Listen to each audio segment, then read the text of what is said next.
Excellent. Hi, everybody. I'm so happy to see you today at our weekly wellness on September 19th. My name is Lisa J. I am the nurse practitioner at FLI MD. And we have with us Celeste. How do you say your last name, Celeste? It's a Wechter. Wechter, Celeste Wechter, our amazing coach. On the call as well. And we are going to do an Ask Us Anything day. So if any of you have questions that you brought, that will be great. And then we also have some common questions that have come up and things that we just want everyone to know as well. So we can actually kick it off with any questions that any of you have to start with, and then we'll go from there. All right, I have a couple. Excellent. This one's probably easy. What day is the online training? What day and time is the online training at? Oh, that is a good question. We are doing videos right now. We're not doing in person, so they will all be posted. Amy, Okay. maybe you can speak to where they're being posted. Yeah, no, I've watched, I've checked out. I can see where they are. Oh, Yeah. okay. Well, Okay. Amy, can you answer that for everybody else then? Sure. We're talking about the fitness videos, correct? Yes. Right. Yes. The fitness videos are going to be in the Kajabi course catalog, but they're also all going to be posted on the YouTube channel that just launched under the fitness section. And you're going to see a number of other helpful training videos that Emily's posted. But they'll be weekly that we post them. Excellent. And where do they get the link to the YouTube videos? I'm going to put it in this chat right now, but it will also be regularly included in the weekly emails that go out. Okay, excellent. Maybe it's a conversation piece for later, but just maybe we can put it also under the for members part of the website. Absolutely. I don't know if that is something that we can do.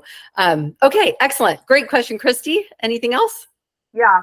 A follow on to that. So it looked like there were 6 initial ones, you know, when people were doing the reset. And now there's 8 in this next one. They look a bit more advanced and stuff. I'm just thinking about my sister who's hoping to join.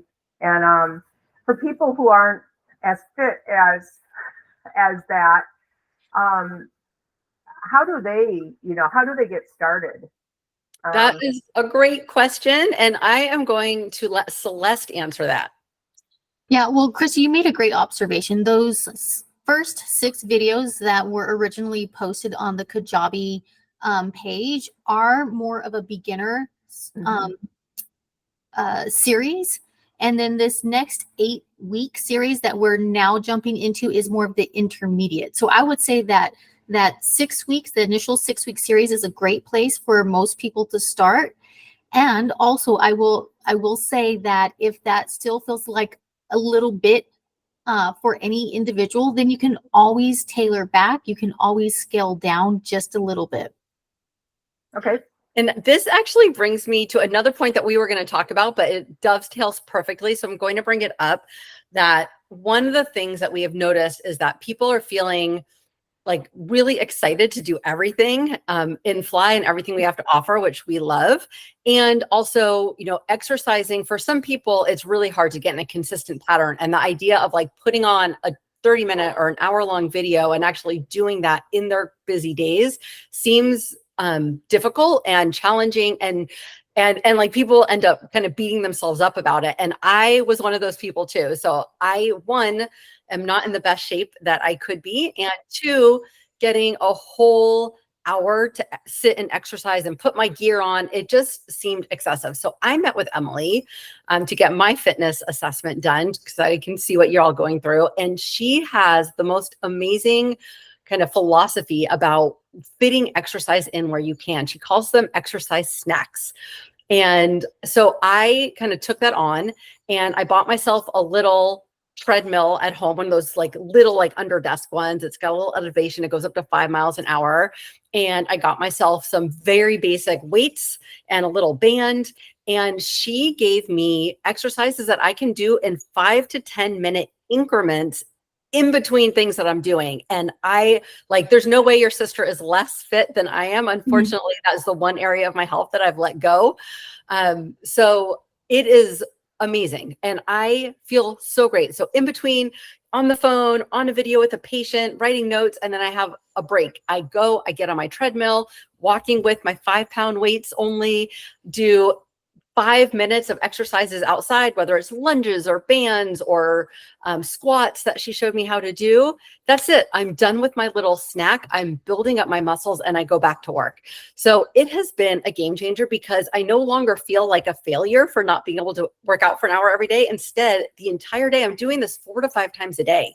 So I'm getting about 45 to 60 minutes of exercise during the day in these little snippets, and I feel powerful and I feel stronger and I'm already building up. So I would love for Celeste to kind of build on that and talk a little bit about how we can take what Emily has in her videos to create snacks for ourselves and to find places in our life to make this a consistent way of moving no matter what your level. Yeah, for sure. And I just want to highlight what you did, Lisa, was really incredible. And it doesn't have to be complicated. That's the whole idea of just like simplifying. So how can we remove barriers and challenges? So I actually want to kind of just touch on, how can we create some sustainable habits around exercise? And then I want to dip into like exercise snacks specifically. So I think the first thing, that is helpful is to get clear on what it is or what the habit is that you want to build or break. So for example, in Lisa's case, she's like, I want to improve, moving my body more consciously and consistently throughout the day. And then I think the next thing that she did beautifully was like, okay, what is the challenge? What is the barrier? What is getting in the way of me accomplishing this habit or this goal? And then also asking what type of system or what structures need to be in place to help me improve my chance of success. So for example, in Lisa's case, she's okay, I have this habit that I want to develop. I want to move my body more, but I'm finding that XYZ is the issue. Maybe, I'm working throughout the day, I'm sedentary, and I know that I want to build this habit. So what needs to be in place? So what did she do? She purchased a walking pad. She asked for help and asked Emily for her expert opinion. She set up an appointment to show up. And also, Celeste, I want to really point out how nitty gritty this got for me, because I was finding that, if I'm working from home, I'm usually in a shirt that is presentable and I'm in pajama pants and slippers. Sorry, I'm just admitting that.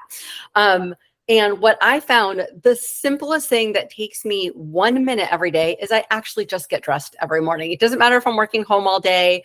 I get dressed and I put on my walking sneakers first thing in the morning, so that when I'm working and ready to take a break, it's not like, oh, I got to go put my shoes on. It sounds like such a little thing. My weights are right next to my walking pad, which is right next to my desk. It's plugged in, ready to go. So everything, kind of James Clear way of doing this, everything is right there and accessible. And I know it sounds silly, but each one of those tiny things leads me to, oh, I have 5 minutes and there's no reason not to do it. It's so easy. And I just press the button and I start walking. Yes, and that is so well said. And that's exactly to my next point was we want to make it as easy, as obvious, attractive, as satisfying as possible. Because let's be honest, exercising may not come easy for everybody. And there may be all of these roadblocks and challenges and other things that get in the way of this. But again, coming up with a system or strategy that's really going to support you. So trying to make it easy, obvious, satisfying, attractive is so helpful. Doing those habit swaps and also habit stacking can be really helpful. Like in the case of Lisa, set your clothes out, put the dumbbells right where you can see it, put a walking pad underneath your desk, setting a timer, these are all things that can hold you accountable. Setting up an appointment, paying for a personal trainer, all of these things can help set you up for success. So building this system that overcomes the obstacles and challenges that you're facing can be really helpful. And also start small. It doesn't have to be this all-encompassing, overwhelming exercise plan. You can start very small, which leads me into the exercise snacks. So I think a lot of us get overwhelmed, like, oh, if I'm not doing this, then what's the point? There's a lot of, voices out saying, oh, well, if it's not this way, then it's, not good enough. And I'm here to say that any movement is always good enough. I think moving your body consciously daily is always good enough. And, a lot of research and evidence is growing to show that, even small spurts of physical activity throughout your day, just like Lisa mentioned, can add up over time and be just as beneficial in a lot of ways as 1 hour. In fact, we're finding that for some who just go and do their 1 hour workout a day and then spend the rest of their day sitting, we're finding that there's actual evidence that supports moving your body throughout the day actually leads to really great health outcomes. So I don't want you to, belittle or diminish these small little bursts of physical activity, because they can be so powerful. So my advice would be, get clear on what you want, figure out what's getting in your way, come up with a strategy or system, or engage with people or someone to hold you accountable. And including Celeste in your Yes. coaching calls, right? Like this is what we're here for. Absolutely. I love talking about these types of things with people. And I always say that, you are the expert of you. You know what your day-to-day life is. You know what your strengths are. You know what your challenges. I don't know all of that, but I think together we share our best ideas to come up with these systems and come up with a solution. And of course, as your accountability partner, I'll ask about how things are going the next time we meet. So I'm here for it. Awesome. Thank you. So hopefully, I mean, this is obviously when we're answering questions, it's not just for the one person who asked. We're making sure that we're answering what we know other people are thinking and bringing up. So thank you. Christy, any more questions? Yes, totally different subject.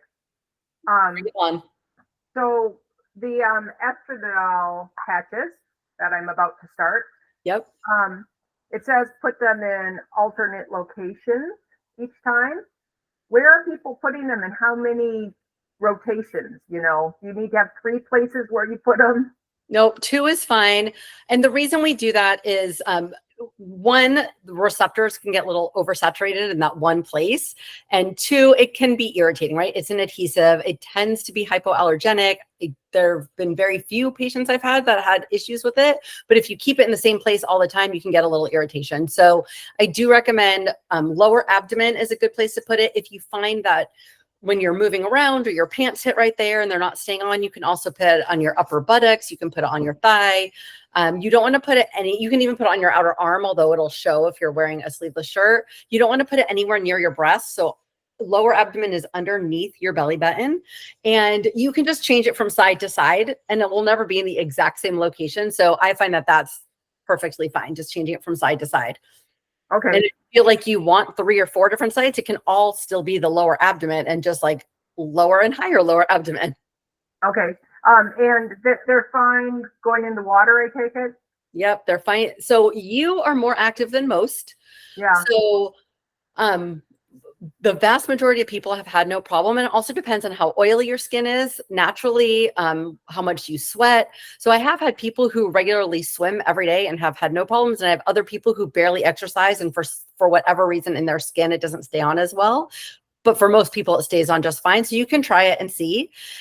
If you feel like, nope, it does come off when you're doing all these activities, you can buy Tegaderm at any like CVS, and that is really strong and waterproof, and you can put it right on over that patch.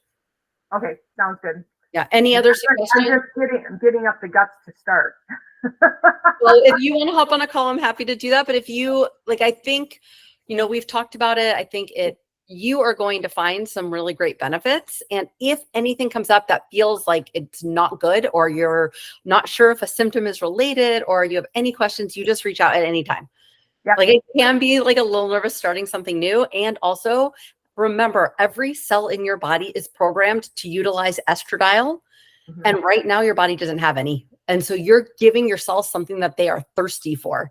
So I do believe you're going to end up really noticing a big difference. And it might take a little while, right? Because, if you start hormones anytime during perimenopause, right, your receptors are still active. You're still creating your own estradiol.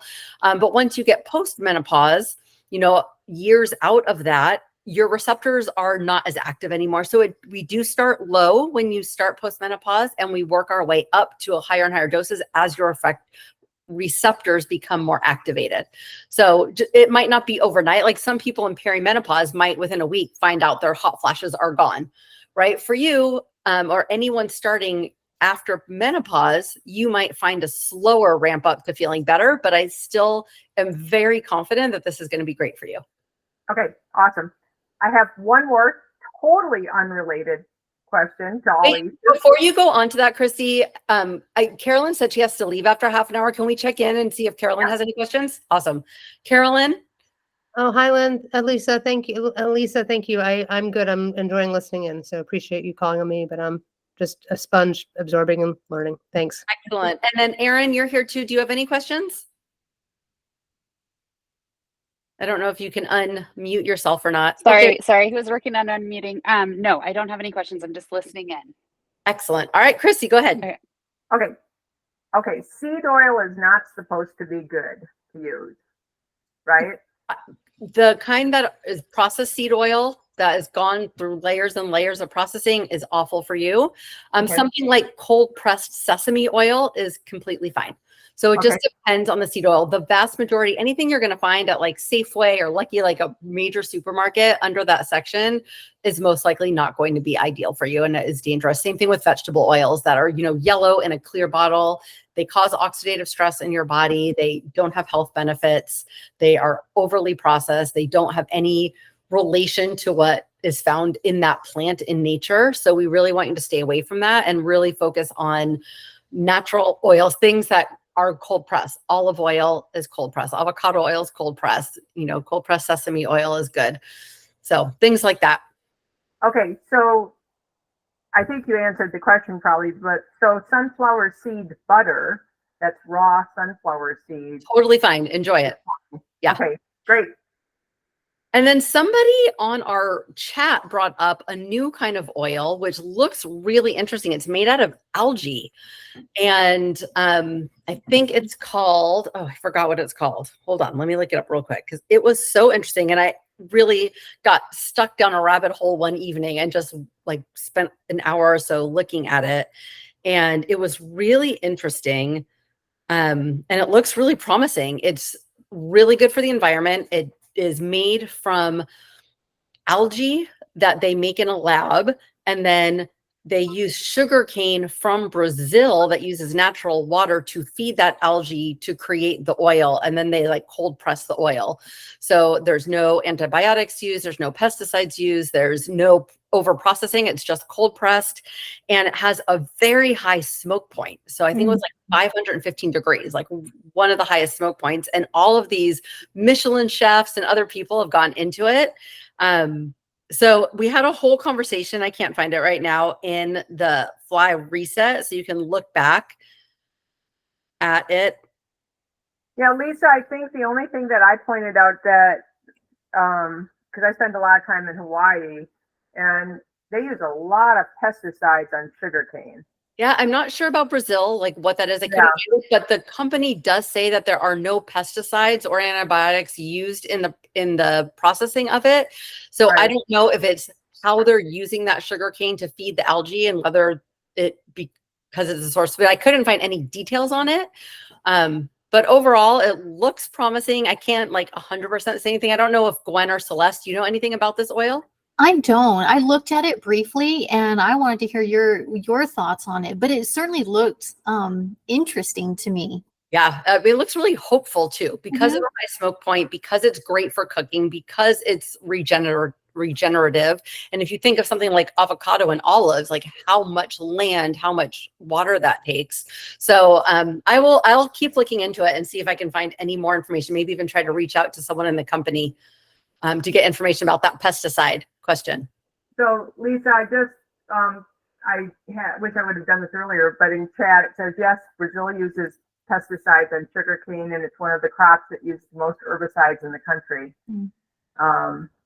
And so that would be pretty much in line with, other places that grow sugarcane. A lot of pesticides, and then they use herbicides to defoliate it before they burn it and harvest it. So yeah, I probably just have to, I'd ask that company just about if they're actually if they're found a source of non-pesticide, herbicide sugarcane. Yep, I will do it. I'm going to reach out to them, and there's no guarantee. I have no magic powers, but I'll see what I can get. Because it sounds great other than that to me. Right? Yeah. Yeah. And there's 2 different companies making it right now. Yeah. All right. Any other questions? We have other stuff to talk about too that we have gotten from other people, but those people on the call right now, any other questions? Okay. So I am so excited that FLI, we know, so we do a lot of research, as you guys know, into what gives us the best chance at an excellent health span, right? The most ability to live a long, healthy life and to have our longevity match up with how long we're healthy. And what we know from pretty good science, like very good science, is that there are different metrics that are really well correlated with a strong health span. One of them is muscle strength. Muscle size, yes, but muscle strength even more. And Emily talked about that a few weeks ago with us.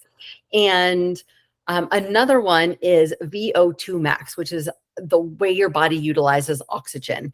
And I am not an expert in this test. I actually just went and got my test done the other day. And it is something that we decided because it is so highly correlated with health span and it's so important and something that we can improve with very specific steps that we are going to add that in as part of the program. So it's included in your membership. And if you're local, we can do it at Custom Fit, the same place we do our DEXA scans. And it's a really lovely, clean, well-run place, and it's really easy to get to. So if you're local, you can get that done. I sent out messages to all of you through Healthy with instructions on how to do that. And if you need any other help making that appointment, we can do it for you. Emily will be getting those results from your test and reviewing them and helping you create a plan to make improvements to your VO2 max. If you're not local, let us know and we can maybe help you find a place close to you, or you can look for local gyms that do it. And I do not know a ton about VO2 max except for the research that shows how important it is. So I am going to hand that over to Celeste and let her share a little bit about that for all of us and why we're offering this and why we really encourage you to do this test. Thanks, Lisa. And I'm certainly not the expert here. I would defer that to Emily, but I'm happy to tell you a little bit about VO2 max. As Lisa mentioned, VO2 max stands for maximum oxygen uptake, essentially. So it's basically a measure of how well your body can take in and use oxygen during intense exercise. So it shows us how efficient your heart and your lungs and your muscles are working together. And we can train this over time, and we'll talk a little bit more about that. But essentially, the higher your VO2 max is, the better your body is at using oxygen to produce energy. And so this is important for many reasons, as Lisa just mentioned. So many benefits. We know that those with a higher VO2 max have better heart and lung health. So improving your VO2 max can reduce your risk of heart disease and other cardiovascular problems.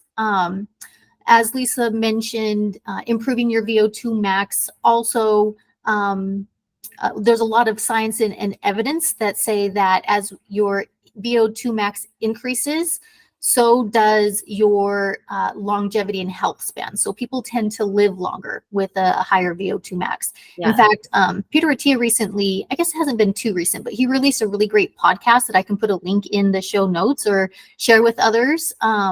He talks all about this in a very in-depth conversation. So he would be the expert for sure in this area. So I'll put that link in the call notes. So many other benefits for improving your VO2 max. And just like we mentioned with, these exercise snacks and exercise in general, it's never too late to start. You're never too far gone. You're never too out of shape. You start where you're at. You start small. And so the goal is start where you're at and over time improve your VO2 max. So if you have done nothing and you're like, I feel overwhelmed, start by walking. Just walking can support getting, 30-minute walks 3 times a week. can help, and work your way up to 150 minutes per week. So that would be 30 minutes 5 times a week. Yeah. Walking is a great way to improve your VO2 max, or any aerobic exercise such as, low to moderate intensity walking or cycling or swimming or a light jog. Start where you're at. Now, if you have a pretty solid base, you can boost up the intensity by, incorporating more of the high intensity interval type training or speed interval training. So you're getting bursts of more intense interval sessions, and there's different, recommendations for work to rest ratios. Emily recommends like a 1-to-1. So if you're in this space where you're ready to pick up the intensity a little bit, you can start with like a 2 minutes of work at a pretty high intensity, but not so high that you're out of breath.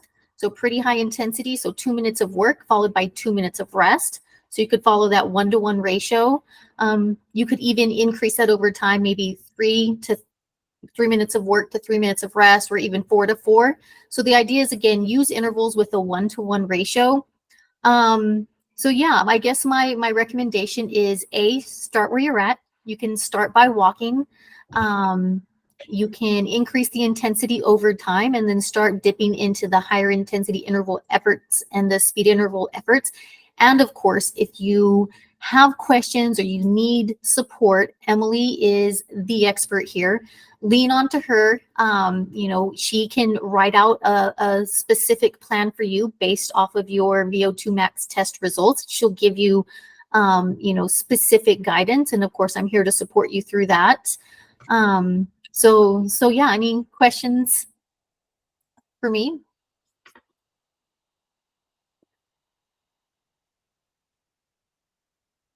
I would just like to add what it's like to do the test so that you're prepared for it. If you're in good shape, it's interesting. They told me that the people who are in better shape actually have it's a harder test because you're going faster and harder for longer. And if you're out of shape like I was, although I wasn't as bad as I thought, so that was good. You stop it when you're when you can't go anymore. So they're really pushing you on a treadmill or a bike to push you as hard as you can go and stay there for at least 30 seconds to a minute once you're at the place where you feel like you can't go anymore. So it is towards the end. The beginning's really easy. You start walking, then you're running, and then you're going harder and harder and harder. And that last minute was really hard and it wasn't super comfortable. So they really want to make sure that you don't eat before this test, which is a great idea. So you don't want to eat at least 3 hours before the test, and you don't want to have any caffeine at all the day before your test. So if you're doing it in the morning, as long as you fasted overnight and you're coming in, you should be fine. And don't drink your morning coffee or tea until after you've done it. Wear really good shoes. And the test itself is really fast. Like the longest I think it can go is 15 minutes. And then they sit with you and they explain it to you. And then Emily will also go over it with you as well. So if you're going to custom fit, just make sure you leave a little extra time for parking. I've always found parking, but I've had to walk a little bit to get there. So just remember that as well. And don't do any exercise before you go. Like don't do your morning workout before you go for your VO2, because you really want to see what your maximum is. And we don't want you to be tired for that. Yes, Christy? So I've done a couple of these, and it's really important I went to places that weren't athletic type places. Custom fit, I think, would be great, because if they always started way too low for me, too easy. Oh, and yeah. Then they just go, oh, well, screw it, at the end, because they're out of time and stuff. So I think if you go to something like Custom Fit, and they understand your current level of aerobic fitness and stuff like that, they can get it started more at the right level. Yes, that is true. They did a complete intake with me and found out where I was at, and I started at the lowest level. No, that's great, because you need to be at the appropriate level is what it is. Actually, yeah, no, they definitely take that into account. They're really professional there. I've loved working with them. Since we started FLI, we've been, doing the DEXA scans there. So they're a really great place. So I would love to kind of jump to a different subject that's come up for a few members recently who had to take antibiotics for different infections, right? Maybe a sinus infection, a UTI, someone had surgery. So totally different subject than what we've been talking about, but it is important to note, one, a lot of times you hear when you're in the functional medicine and integrative medical world, and you are learning about gut health like we are and doing the GI effects, like that antibiotics can be detrimental to the good bacteria in your gut, right? You're taking these antibiotics and it's killing the bad stuff that's hurting you, but it also can be killing or damaging the good bacteria that's in your gut. And for the longest time in the United States, a lot of conventional medicine doctors have handed out antibiotics like candy. Certainly in my generation as kids, like, oh, you're sneezing, like, here's your antibiotic. And a lot of people I talked to were on tons of antibiotics as kids for every ear infection, every sinus infection, which we now know isn't necessary. Half of them are caused or more are caused by viruses, so the antibiotics aren't even helping. However, that said, there are absolutely times when antibiotics are necessary and essential and life-saving. And it is one of the reasons why people die more from chronic diseases like diabetes and heart disease, is because we're no longer dying from these bacterial infections we used to die from before antibiotics were invented. So like everything the way we do at FLI, we're really doing a truly integrated approach and understand that there are traditional Western medicine modalities that are necessary and life-saving. And then we're also looking at the other side of it and know that if you're on antibiotics, we want to protect your gut health and your immune system as much as possible. And so I just very quickly wanted to let you know, if you're in FLI and need to go on to antibiotics for whatever reason, get in touch with me. I will put something in full script for you. I'll put two things for you in full script. One is something called S. boulardii. It is a fungal probiotic. And because it's fungal, it is not affected by antibiotics. So it's safe to take alongside your antibiotics and it will not be harmed by it. And one of the things of the many great benefits of S. boulardii is that it protects your overall gut environment. So it helps the good bacteria thrive. And S. boulardii is one of the strains. So there's tons of, bacterial strains, as you know, probably in our gut. And while we generally don't treat strain specific gut imbalances, with S. boulardii, because it has studied so well, and we have very clear links to it being able to tamp down opportunistic pathogenic bacteria. We know that it is helpful in small intestinal bacterial overgrowth. We know it's helpful with people with H. pylori, which is a bacteria that lives in your stomach and your small intestine that can cause ulcers. And we know that it really helps provide a great environment for all the healthy bacteria. So one, I will put you on that. And two, after you're done with the antibiotics, we really want to create a thriving environment in your gut. So we're going to put you on a more broad spectrum probiotic, in addition to eating fermented foods and eating lots of vegetables, eating the fibrous nuts and seeds and legumes that we would recommend anyway in FLI. So when you're on antibiotics, it's really important to do everything you can to support your immune system. So everything you already know: sleep well, eat lots of healthy food, bone broth is awesome for your gut. Put you on these two probiotics, the fungal one, S. boulardii, during the antibiotic and for 3 months after, and then the broad spectrum one after you're done with the antibiotics, and making sure that you're taking care of yourself so that you can have the least detrimental effects from those antibiotics while you're taking care of a medical need that you really have and curing whatever infection you have going on. Any questions about any of that? Awesome. Okay. So those were the things that I want to talk about. The final one, which is a little bit connected to what we were talking about with exercise, but I wanted to make it more broad, that comes up. And I've heard this from so many of you, and FLI is so comprehensive and we give you so many things to work on that the members don't always even realize how much they're already doing and improving until we point it out. And what I hear from people a lot of the times, because they're not doing every single recommendation, is like, oh, I'm not doing this well, I'm busy, I can't do everything, I'm lagging.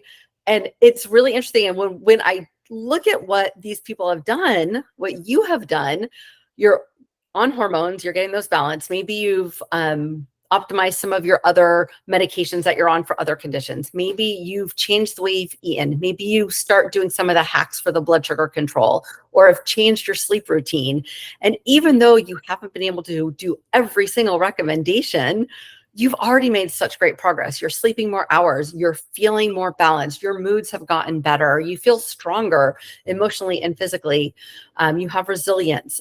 All of these things, each time you're making even the tiniest bit of improvement, remember 1% improvement in any area, you're also helping all of those other interconnected pillars. And so I really want to, one, say everyone that I have met with over time in this program has been making progress. So even if you feel like you haven't done as much as you'd like, still take the time to kind of pat yourself on the back and look at what you have done and be really impressed with that, even if you've made 1 or 2 habit changes. And 2, FLI is, a minimum of a year program for a reason. This is a marathon. It is not a sprint. And while, you get your recommendations in your first meeting with me, and then you get your healthy habits recommendations with Celeste, and then you get your healthy aging plan where we go pillar by pillar with lots of in-depth personalized recommendations based on your history and your lab results. And then you get your GI effects results, which is a comprehensive stool test that we're doing and looking at your gut health. We're doing a sleep assessment. We're doing the CGM. We are getting all this data and creating plans for you that are meant to be incorporated into your life over a long period of time. They are not meant to be done all at once. They're meant to be layered step by step by step, 1% each week. And so I really encourage you to look at it that way, take stock of what you've already done and be proud of yourself and feel really accomplished, because that positive reinforcement is actually motivating for you to do the next thing. And work with me, work with Celeste, work with Emily to make sure that you're only layering on and taking on what you feel like you can put in your life at this time. And just like the exercise snacks, like I felt so bad about myself that I couldn't put aside an hour to exercise each day. And now I feel amazing with 5 to 10 minute snacks during the day. You can do the same thing with meditation, with your sleep routine. If you can't do a whole beautiful hour before bed, do one thing: buy amber lights and put those on an hour before bed. Figure out a way to shut your screens off an hour before bed. Don't eat 3 hours before bed. Pick one of those things and do that for a couple of weeks until you feel like those patterns are developing, your neural networks are connecting. So I really encourage you to look at it that way. And if you're not sure what the next step is, you're like, okay, I've got this stuff down. I've done my few things. Now what's next? Instead of looking at the huge to-do list all by yourself, get on a call with me, get on a call with Celeste, and let's go over it together. That's what we're here for. So I would love to hear any other comments you have, Celeste, about how to utilize FLI in a way where you're getting the most out of it, feeling positive throughout, self-motivating, and not being overwhelmed. Yeah, I love that message so much, Lisa. And I think, the biggest thing that I try to remind members is that it's not pass or fail. It's never, you're never going to get graded on what you do or don't do. We go at your pace and we are here to support you. And there's so many opportunities and there's so much information, and we present a lot of data and recommendations that I get it. It can feel overwhelming. But again, I think going back to, what I opened today's call with is like, let's break it down into small little bite-sized chunks. Start small. What can you happily and easily take on right now? And we start there.